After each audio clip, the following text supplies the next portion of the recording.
In this video, I will be teaching you how to use n8n Webhook API. This is going to be a complete guide, so make sure to follow till the end. So first of all, you can see I'm on my workflow editor, and I have added a webhook. To add it, what you can do is simply head over to this plus icon and click on action in here, and we can also go back and you can see we have different type of options showing up in here.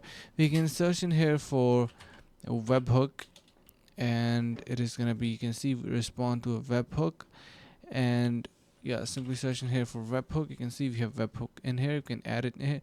So first of all, you have your HTTP method that you're going to be selecting. It is going to be an option between get, head, patch, and both of these are commands that perform different tasks. Then you have your path that you are going to be defining.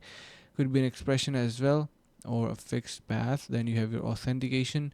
So let's just say you want basic authorization, a header authorization, or none. Then you have your response or respond. It is going to be immediate when last not finishes, or using respond to webhook not. And yeah, so basically that's how you can use it. Make sure to add and information in these fields wisely, and you will be good to go. So you can access n8n using the link in the description below. Thank you so much for watching, guys. Stay tuned and see you in the next video.